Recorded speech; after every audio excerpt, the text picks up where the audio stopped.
What is psychoanalytic theory? Psychoanalytic theory is a framework for understanding the impact of the unconscious on one's thoughts, feelings, and behavior. It describes both normal and abnormal human experience, and emphasizes the lasting impact of early childhood events on adult personality and psychological development. Psychoanalytic theory was founded by the Austrian physician and neurologist Sigmund Freud. For Freud, most of what motivates individuals lies outside of their immediate awareness. Psychoanalytic theory is often confused with psychoanalysis. While the former is a theoretical framework, the latter, psychoanalysis, is the clinical application of such theory, a tool that explores the unconscious mind in order to relieve painful emotional symptoms and increase self-awareness. In this video, we will talk about the main ideas of psychoanalytic theory, according to its founder, Sigmund Freud. The structure of the mind. At the heart of Freud's ideas was his seminal work entitled The Interpretation of Dreams.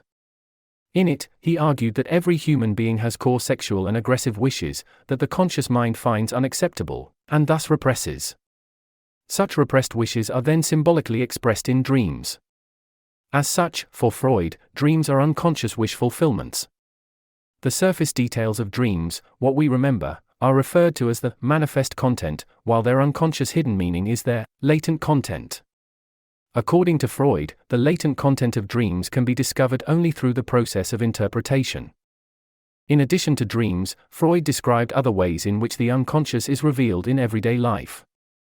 One example is what he called a parapraxis, better known today as a Freudian slip or slip of the tongue. A parapraxis is an unconscious wish accidentally revealed in an individual's speech or writing. A man who calls his wife mom, for instance, may unconsciously reveal repressed thoughts or feelings about either woman. Freud also argued that jokes can be expressions of unconscious sexual or aggressive feelings disguised as humor. Freud's explanation about dreams and the unconscious led him to develop a more comprehensive theory of the mind. His topographical model identified conscious, unconscious, and preconscious parts of the mind.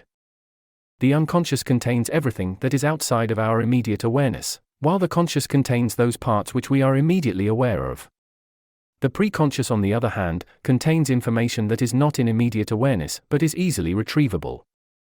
To describe his model, Freud used the analogy of an iceberg. Just as only a small tip of a much larger iceberg is visible above water, so only a small fraction of the mind is conscious. Most of the mind lies below the level of awareness, in the unconscious. Complementing the topographical model, Freud also proposed a structural model of the mind that includes three parts: the id, the ego, and the superego. The id is unconscious. It is active at birth, and encompasses all of the instinctual and bodily wishes.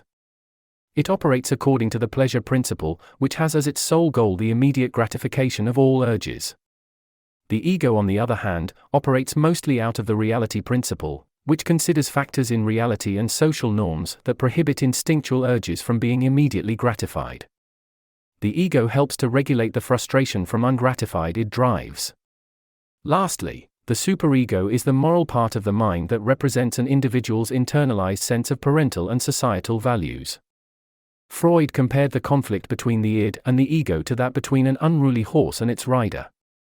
The rider, the ego, has to direct the unbridled energy of the horse, the id, in a way that is neither too permitting nor too restrictive. Defense mechanisms. When the unconscious and unacceptable drives of the id surface in conscious awareness, a sense of danger and anxiety develops in an individual. The ego then uses defense mechanisms to defend itself against this anxiety. In a compromise formation, the ego attempts to express these id impulses in socially appropriate ways, while accounting for the moral and societal values of the superego. In other words, there is a compromise between the original wish and the anxiety against it. Some examples of defense mechanisms are projection, displacement, reaction formation, and sublimation.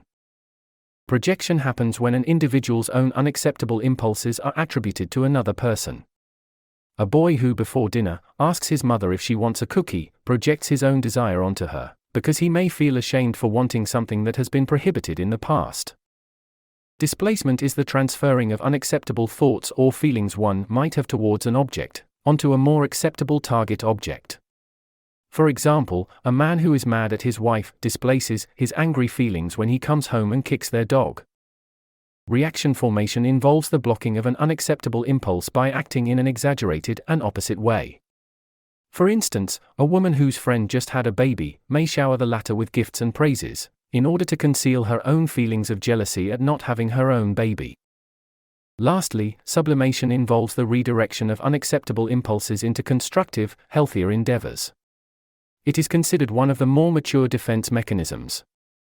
A successful surgeon sublimates unconscious aggressive impulses through the helpful act of surgery. Defense mechanisms are a natural part of living. They help us manage overwhelming thoughts and feelings. However, the rigid and pervasive adherence to particular defense mechanisms may become maladaptive, often causing more psychological and emotional harm than resolving them. The stages of psychosexual development. Psychoanalytic theory also includes views on human development and personality. According to Freud's theory, there are 5 stages of psychosexual development in children: the oral, anal, phallic, latent, and genital. At each stage, energies, called libido, are focused on various parts of the body called erogenous zones. During each stage, a child must negotiate fulfilling those pleasures, in the context of growing social rules and norms. In the oral stage, the pleasure area is the mouth, and actions such as sucking, teething, and biting are prominent. During the anal stage, children must reconcile the pleasures of retaining and eliminating feces and urine, and the socially imposed responsibility of toilet training. During the phallic stage, bodily pleasures are obtained from self-stimulation of the genitals. It is during this stage that the challenge of the Oedipal complex is encountered. Fond of antiquity and the classics, Freud named this complex after the ancient Greek playwright Sophocles' Oedipus Rex, a tragedy in which the character Oedipus unknowingly kills his father and marries his mother. Freud argued that in this complex, children feel repressed sexual attraction towards the parent of the opposite sex, and aggressive hatred towards the parent of the same sex. In the latency stage, libidinal instincts are repressed, only to re-emerge at the start of puberty and the genital stage. And lastly, in the genital stage, the focus is on genital pleasures with another person, leading toward the development of adult sexuality. When an individual has difficulty resolving the conflicts of a particular stage, he may become fixated, which later on affects his adult personality. It is important to note, however, that these stages are not distinct and precise developmental events. Rather, they are theoretical conceptualizations of some of the important challenges of psychological maturation. They help us understand why people behave in certain ways. Someone who is orally fixated, for example, may have been overly indulged during the oral phase of his development, and later as an adult, develop an oral symptom, such as excessive drinking or cigarette smoking. An adult described as anal, on the other hand, may be excessively concerned with orderliness, timeliness, and control, much as a toddler in the anal phase must negotiate the pleasures and challenges of bowel control. Psychoanalysis. Psychoanalytic theory in general, not merely Freud's, also includes the ideas of cure and personal growth. The clinical application of psychoanalytic theory to the issues of psychopathology, neurosis, psychosis, and dysfunctional patterns of living is referred to as psychoanalysis. Psychoanalysis is an intense form of psychological treatment. It involves 4 to 5 sessions per week with a trained psychoanalyst, and lasts several years. Patients lie on a couch and are asked to speak as freely as they can, about whatever comes to their minds, a process called free association. As with dream interpretation, psychoanalytic theory holds that free associations, no matter how irrelevant, obscure, or trivial they may seem, exhibit an internal logic that, through the process of interpretation, reveals conflicts of the unconscious that can be worked through, in order to bring about relief. During psychoanalysis, the process of transference also develops, that is, when a patient unconsciously transfers onto the psychoanalyst the thoughts, feelings, and conflicts they have toward early caregivers. Working through the patient's transferred conflicts in his unique interpersonal relationship with the psychoanalyst is a key component of the psychoanalytic theory of cure. As a prolific theorist, writer, and practitioner, Freud had many followers, some of whom developed their own psychoanalytic theories. Carl Gustav Jung, for example, was the apparent heir to the psychoanalytic movement, until theoretical differences ended his professional relationship with Freud.